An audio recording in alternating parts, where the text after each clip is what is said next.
কাতাদাহ বলেন, তাদের যুবকেরা বানরে রূপান্তরিত এবং বৃদ্ধরা শূকরে রূপান্তরিত হয়ে গিয়েছিল। হযরত দাউদ আলাইহিসসালাম ছিলেন বনী ইসরায়েলের নবী। তাকে আল্লাহ তাআলা আসমানি কিতাব জাবুর দিয়েছিলেন। তিনি বনী ইসরায়েলের সেই সম্প্রদায়ের কাছে প্রেরিত হয়েছিলেন যারা সমুদ্র উপকূলের অধিবাসী ছিল। তাদের জীবিকা নির্বাহের মূল উৎস ছিল মাছ শিকার। তাদের জন্য শনিবারে মাছ শিকার নিষিদ্ধ ছিল, কারণ দাউদ আলাইহিসসালামের কণ্ঠ সবাইকে মোহিত করত। শনিবারে তাদের জন্য ধর্মীয় বিধান পালন ও ইবাদতের দিন ছিল। দাউদ আলাইহিসসালাম এই দিনেই জাবুর কিতাব পাঠ করতেন। তার সুরেলা কণ্ঠে মোহিত হয়ে মানুষের পাশাপাশি অন্যান্য জীবজন্তু জাবুর কিতাব শুনতে ভিড় জমাত। নদী পুকুরের মাছও তীরে ভিড়ে জাবুর পাঠ শ্রবণ করত। এজন্য শনিবারে মাছ শিকার নিষিদ্ধ করা হয়েছিল। শনিবারে মাছ শিকার নিষিদ্ধের নির্দেশের পর দাউদ আলাইহিসসালাম এর সম্প্রদায়ের লোকেরা দুভাগে বিভক্ত হয়ে গেল। একদল ছিল সৎ ও বিজ্ঞজনেরা, তারা নবীর আদেশ পালন করত এবং শনিবারে মাছ শিকার থেকে বিরত থাকত।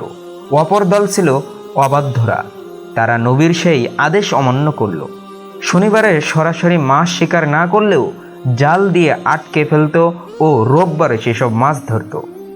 সৎ লোকেরা তাদের এই অপকর্মে বাধা দিলেন, কিন্তু তারা বিরত হলো না।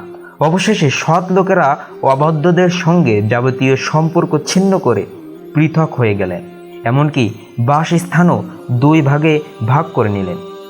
এক ভাগে অবাধ্যরা বসবাস করত, আর অপর ভাগে সৎ ও বিজ্ঞজনেরা বাস করতেন। আল্লাহ তাআলা অবাধ্যদের এ সীমা লঙ্ঘনে রাগান্বিত হলেন, তাদের ওপর অভিশাপ বর্ষণ করলেন।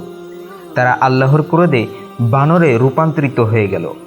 কাতাদাহ বলেন, তাদের যুবকেরা বানরে রূপান্তরিত এবং বৃদ্ধরা শূকরে রূপান্তরিত হয়ে গিয়েছিল। একদিন সৎ লোকেরা অবাধ্যদের বস্তিতে অস্বাভাবিক নীরবতা লক্ষ্য করলেন। এরপর সেখানে পৌঁছে দেখলেন সবাই বিকৃত হয়ে বানরে রূপান্তরিত হয়ে গিয়েছে।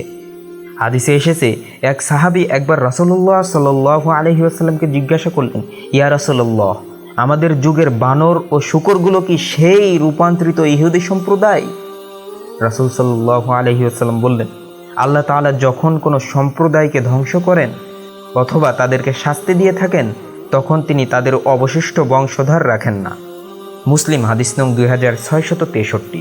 প্রিয় দর্শক মণ্ডলী, পবিত্র কোরআনে এই সম্পর্কে মহান আল্লাহ তাআলা বলেছেন, আর তোমাদের মধ্যে যারা শনিবার সীমা লঙ্ঘন করেছিল তাদেরকে তোমরা নিশ্চিতভাবে জেনেছিলে, ফলে আমি তাদেরকে বলেছিলাম তোমরা ঘৃণিত বানরে পরিণত হও। সূরা বাকারা আয়াত নং 65। প্রিয় দর্শক মণ্ডলী, আজকের ভিডিওটি এই পর্যন্ত ছিল। নিয়মিত ইসলামিক ভিডিও পেতে অবশ্যই আমাদের চ্যানেলটি সাবস্ক্রাইব করে রাখবেন এবং সবাই ভালো থাকবেন, সুস্থ থাকবেন। আসসালামু আলাইকুম ওয়া রাহমাতুল্লাহ।